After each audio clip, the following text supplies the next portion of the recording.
President-elect Donald Trump met with NFL greats Jim Brown, Ray Lewis, as well as members of his National Diversity Coalition on Tuesday to discuss issues impacting African-American communities. Both players praised Mr. Trump after the meeting. Hall of Fame running back Jim Brown is here this morning, along with the head of Trump's National Diversity Coalition, Pastor Darrell Scott. Great to have both of you gentlemen here this morning.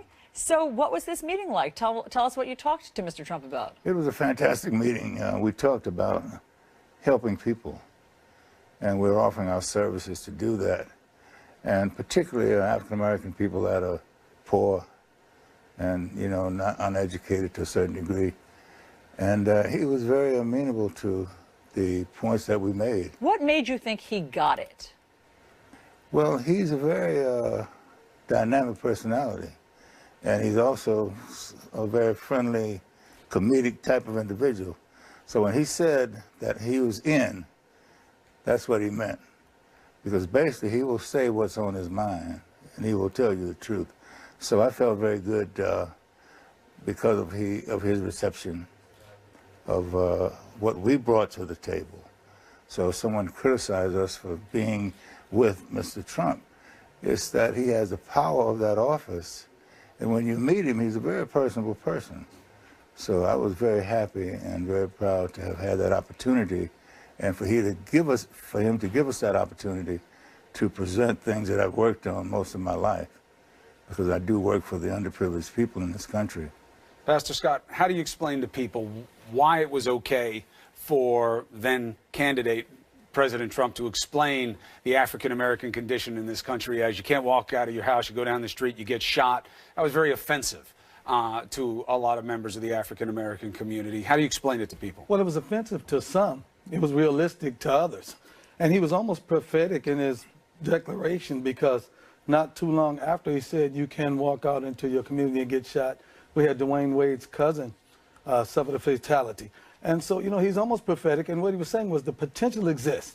And when Donald Trump said, when President-elect Trump, when he said, what do you have to lose?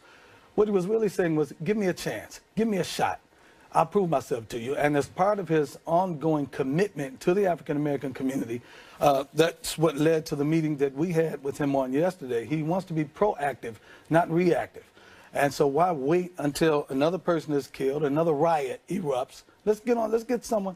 Let's address this and tackle this problem now. Now, having said that, I've been very familiar with Mr. Brown's AmeriCAN program for years. And to me, it was a match made in heaven. I mean, why try to invent a wheel? Why try to invent a vehicle that can be beneficial to the African-American community when such a vehicle that has all the components that we need to address a number of the problems that exist in the inner cities? It already exists. So let's take this vehicle, present it to the Trump administration. He'll put some gas in it, get the country behind it, and get it going. And we can ride it, and it can be Jim, tell us what effective. it is. What does AmeriCAN do, and what do you think is going to happen with it now? Well, I'll tell you, I've been very happy with the company I've been keeping lately.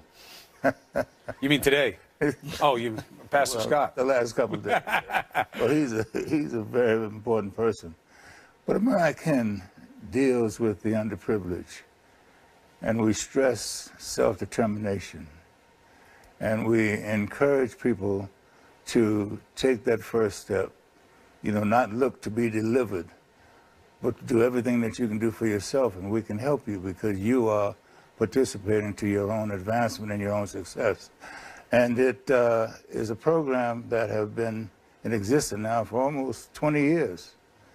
And it has been very successful because it teaches the responsibility of self-determination, which means that you are not looking to blame anyone for your plight. You're not playing the victim role, but you're getting up off your butt and you're applying yourself with what you have to apply to yourself, but then you can be open to what we can do for you. We do violent intervention on the greatest level because we deal with the people that live in those areas. And we believe in education, and particularly life management skills education, because those fundamentals teach you how to solve problems, make good decisions, set goals, all of those things that we take for granted. But when underprivileged people don't apply that, you can't even help them.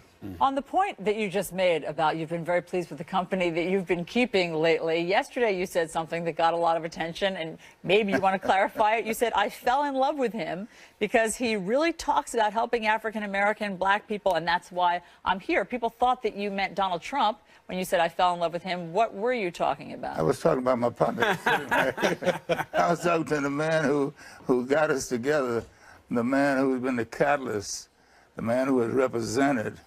And he's comical, and he's very vivacious. You know, he's a character. But I fell in love with Trump a long time ago.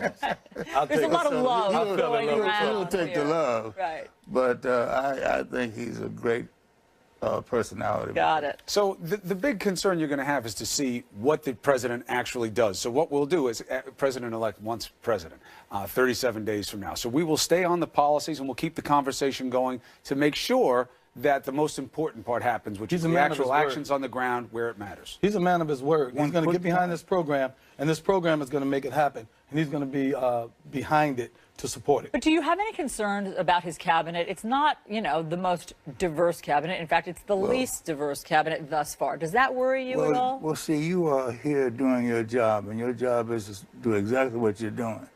I have to take action, and I always say that I'm not a quarterback. I was supposed to be a great football player, but I was a running back. So I don't know too much about quarterbacking. So I cannot comment on every issue in the situation and justify every thing that goes on. I know what we're going to bring to the table. We're not asking for favors. We're going to bring the business world from Youngstown, Ohio, Bruce Zolan, Phantom Fireworks, Eddie DeBartolo. You got Ray Lewis. Got it. You're happy with what you've seen. But we're doing to support what he can do. Understood. Gentlemen, thanks. Jim Brown, great to have you here. Pastor Scott, thank you. One clarification. You were the greatest football player at your position, and some argue it wasn't even your best sport. You may even have been better at lacrosse. Oh, so you're a champion. All right, thank you. That part we got. Thank you very much, guys.